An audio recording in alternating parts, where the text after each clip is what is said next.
इंसाफ का साथ दीजिए। जो लड़का तरुण है वो बजरंग दल के साथ था।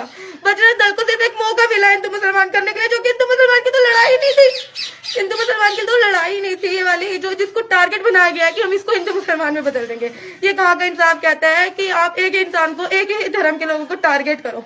प्लीज आप लोगों से मेरी हाथ जोड़ के गुजारिश है, प्लीज हमारी मदद कीजिए, प्लीज हमारी मदद कीजिए। जिन लोगों के कोई गुनहगार नहीं थे, जो कोई गुनाह नहीं करे थे, जो वहाँ पे मौजूद तक नहीं थे, उन लोगों को भी उन्होंने जेल में डाल लिया।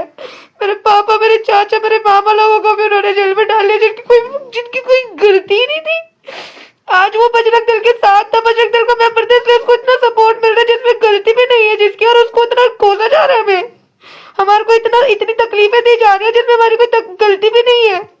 मुल्ले यहाँ रहने चाहिए, दिल्ली में भी रहना चाहिए, सारे पाकिस्तान जाए और जो मेरे बच्चे पे हैवी हुए ना उनको मार दिया जाए। खून के बदले खून चाहिए। मेरा कलेजा निकला है, मेरा कलेजा से बढ़कर भी था मेरा राजबाब। अच्छा, जो इंसिडेंट हुआ था 4 मार्च का इंसिडेंट है, जो रात को लगभग 11 बजे के आसपास हमें कॉल रिसीव हुई थी कि मेरे ताए का जो सर है वो फाड़ दिया है। तो सूचना पे ये तुरंत पुलिस मौके पे पहुंची। इसके साथ साथ जो हमारा एडिशनल जो स्टाफ था, स्पेशल स्टाफ हो गया, लोकल पुलिस का स्टाफ जो मौके पे पहुंचा, तो वहां पे जाकर हमने पाया कि 2 समुदाय के जो लोग हैं उनमें आपस में झगड़ा हुआ है। तो जिसमें एक समुदाय के 3 लोग और दूसरे समुदाय के 5 लोग इसमें इंजर्ड हुए। तुरंत ही हमने इनको पीसीआर अपने एम्बुलेंस के माध्यम से इनको हॉस्पिटल पहुंचाया। तो जिसमें से ये सारे वहीं से तुरंत ही हॉस्पिटल से डिस्चार्ज हुए। केवल एक जो तरुण कुमार नाम का लड़का था जिसकी उम्र 26 साल थी, वो हॉस्पिटल में एडमिट रहा। और नेक्स्ट अगले दिन 5 तारीख की दोपहर के आसपास ही पता चला कि वो इसके इलाज के दौरान उसकी मृत्यु हो गई है। तो इनिशियल स्टेज पे ही हमने 4 तारीख को इसमें 308 जो आईपीसी था उसमें पुराने बीएनएस के तहत हमने केस रजिस्टर्ड किया। और उसके बाद जैसे उसकी जो लड़का तरुण कुमार थी उसकी डेथ हुई, तो इसमें हमने उसको जो मर्डर का था उसमें सेक्शन उसमें ऐड कर दिए। कितने अरेस्टिंग है सर? अभी तक इनिशियल स्टेज में हमने 5 लोग अरेस्ट किए थे। उसके बाद हमने 2 लोग और इसमें अरेस्ट किए, तो टोटल अभी 7 लोग इसमें अरेस्ट है, जिसमें 7 लोग में से एक माइनर भी इसमें अप्रियन इंक्लूड है इसमें। तो हमने इनके परिवार का बयान लिया, उनके हिसाब से इन्होंने हमें कुछ लोग को के नाम बताए हैं। हम लोग अपना सीसीटीवी फुटेज और जो वहाँ पे मौजूद लोग थे उनके आधार पर हम उनको लोगों को वेरीफाई कर रहे हैं। और जैसे भी इनके खिलाफ किसी के खिलाफ हमें सबूत मिलेगा या साक्ष्य उपलब्ध होंगे तो हम लोगों को भी अरेस्ट करेंगे। चाकू वाकू मारने की भी बात सामने आ रही है क्या? नहीं, इसमें कोई चाकू का नहीं हुआ, क्योंकि वो अभी तो हम उस चीज को अभी वेरीफाई करा रहे हैं उसमें। तो जो भी इसमें प्रॉपरली लीगल एक्शन होगा करेंगे। तो हम इसके मामले में जो हमारे सीसीटीवी फुटेज थे वो उसको चेक करा रहे हैं। तो उसमें जो भी फर्दर एक्शन होगा हम आप लोगों को सूचित करेंगे। उसके लिए हमने, क्योंकि लॉ एंड ऑर्डर की अप्रीहेंशन की वजह से हमने पर्याप्त सुरक्षा के इंतजाम किया। इसमें हमने इसके पूरे एरिया को जोन में, सेक्टर में और सब सेक्टर में डिवाइड किया। जोन को हमारे डीसीपी और सेक्टर को हमारे एसीपी लोग देख रहे हैं। इसके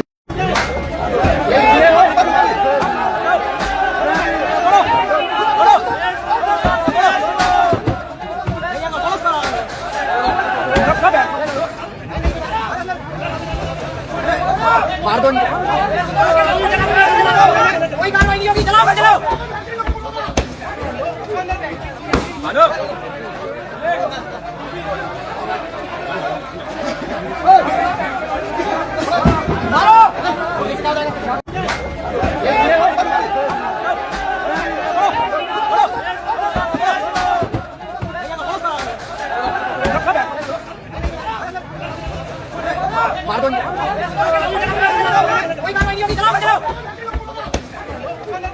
गुंडागर्दी, नाइंसाफी और जुल्म की पराकाष्ठा, यानी इंतहा नहीं तो इसको क्या कहा जाए। ना अदालत में कोई सुनवाई हुई, ना किसी जज ने कोई फैसला दिया, ना ही किसी तरह की जिरा हुई, ना मुल्जिम पक्ष को कहने का, सुनने का मौका दिया गया, ना हकाइक और दलाइल पेश किए गए। लेकिन क्योंकि तरुण की मौत हुई, जिस पर हम सबको अफसोस है, उसकी मौत का बदला पूरे घर से लिया गया, घर को ढहा दिया गया। किसके ऑर्डर से, किसके हुक्म से? क्या योगी मॉडल अब दिल्ली में अपनाया जाने लगा है?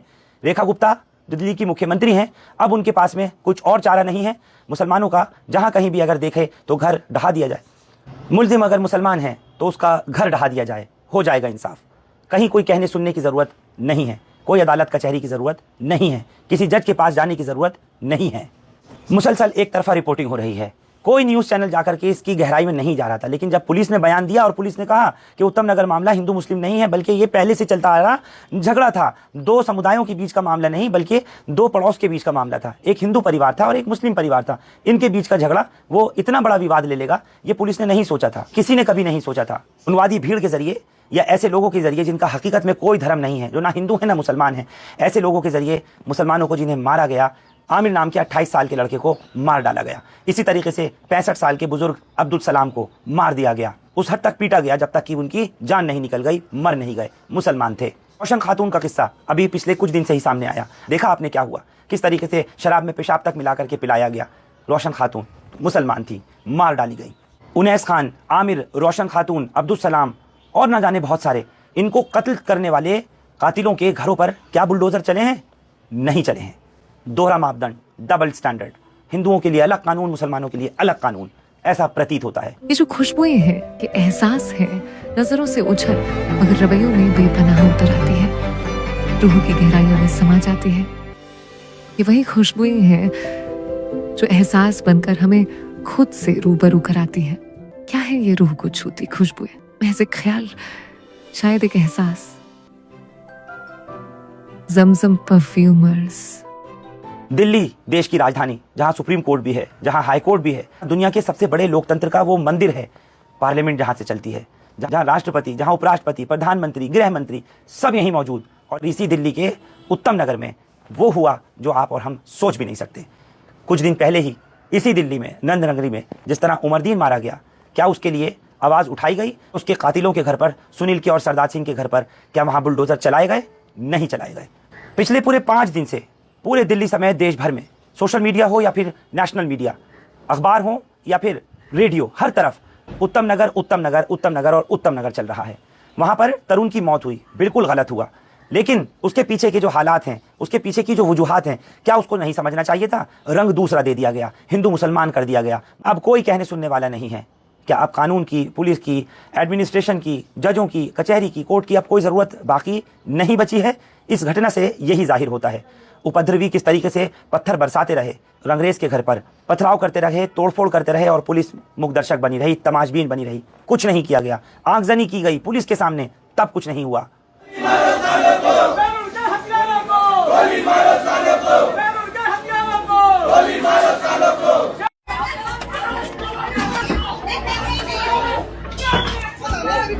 ये देखिए किस तरीके से पथराव शुरू हो गया। पथराव जहाँ भी पुलिस के द्वारा आश्वासन दिया जाता है,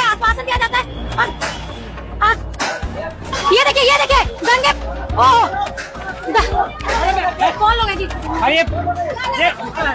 ये देखिए दंगे बढ़ गए। देखिए लाठी डंडे, ईंट पत्थर चल रहे हैं, ये देखिए। और अब बाद में 3-4 दिन गुजर जाने के बाद पुलिस कहती है कि उत्तम नगर मामला कोई हिंदू मुस्लिम नहीं है, बल्कि और ना ही कोई होली का रंग फेंकने से या गुब्बारा फेंकने से होने वाली लड़ाई, उस पर भी नहीं, बल्कि पहले से ही झगड़ा चला आ रहा है। पुलिस बता रही है, सुनिए जरा।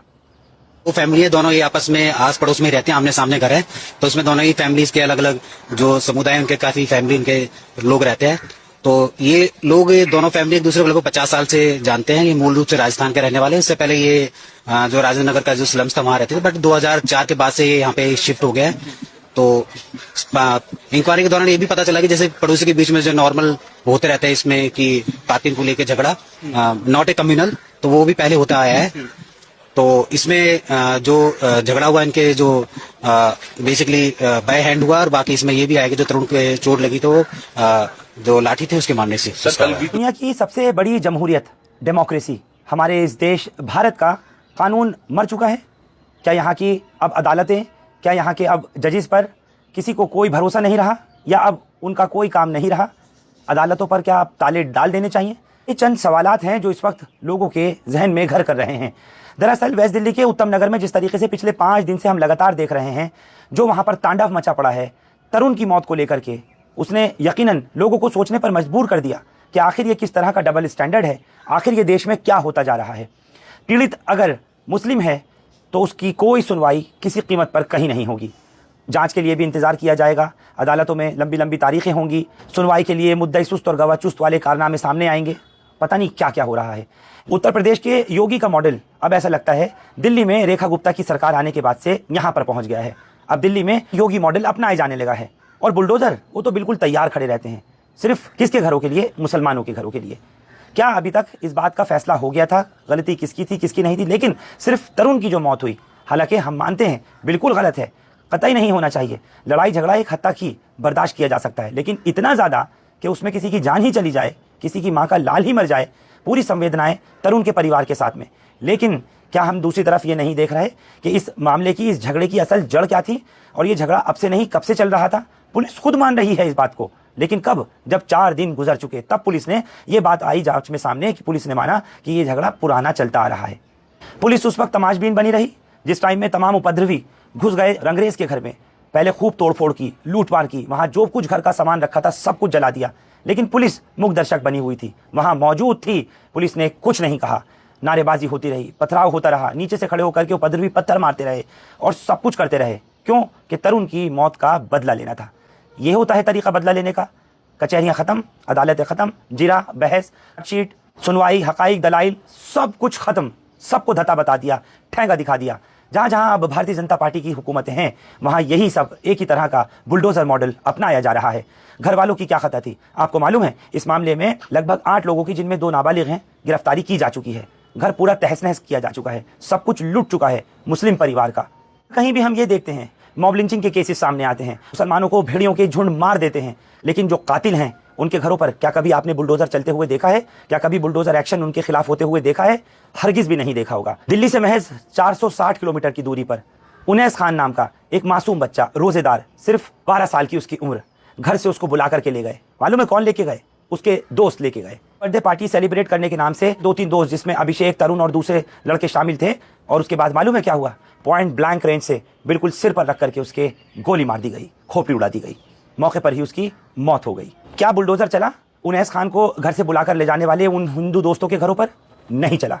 आ जाइए इससे पहले दिल्ली में नंदनगरी इलाका, नॉर्थ ईस्ट दिल्ली का एरिया, वहां पर ट्यूशन से घर लौट रहे एक मासूम बच्चे की पिटाई कर दी जाती है, वो भी किसके जरिए? सुनील और सरदार नाम के और दूसरे हिंदू लड़कों के जरिए। घर जाकर के वालिद से शिकायत करता है। उसके बाप उमरदीन, लगभग 39 साल की उम्र, वो जब जाते हैं जाकर के उनसे पूछते हैं, सुनील से, सरदार से, ये दिल्ली का ही बता रहा हूँ, नंदनगरी का, और अब से महज 15-16 दिन पहले बाप जाकर के पूछता है तो उमरदीन के ऊपर गोली चला दी जाती है, मार दिया जाता है। क्या चला सुनील और सरदार सिंह के घर पर बुलडोजर?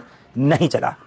अखलाक, जुनेद, तबरेज, पहलू खान, अफराजुल, अथर, अकबर, नासिर, जुनेद, न जाने कितने ही नाम हैं जिनको गौकशी के नाम पर मार डाला गया, जिनको उन गुंडों ने, बदमाशों ने झुंड बना करके कत्ल कर दिया। क्या किसी एक भी कातिल के घर पर बुलडोजर चला है? नहीं चला। इसका मतलब ये जो दोहरी रणनीति, ये दोहरा मापदंड अपनाया जा रहा है, डबल स्टैंडर्ड अपनाया जा रहा है, इससे पूरा देश नहीं, पूरी अब दुनिया हैरान है। ये तमाम परतें अब खुलकर के सामने आने लगी हैं कि कानून किसके लिए है, लचरता किसके लिए है और मजबूती किसके लिए है, बुलडोजर किसके लिए है और किसके लिए नहीं है।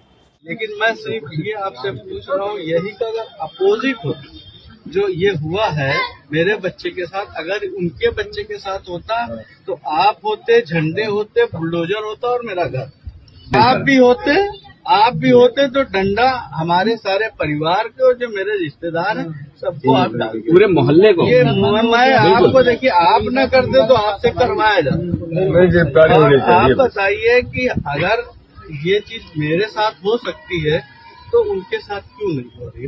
बस ये सवाल है मेरा, बस और कोई तीसरा सवाल ही नहीं है मेरा। और मैं कोई वो नहीं है, मेरा बच्चा तो चला ही गया।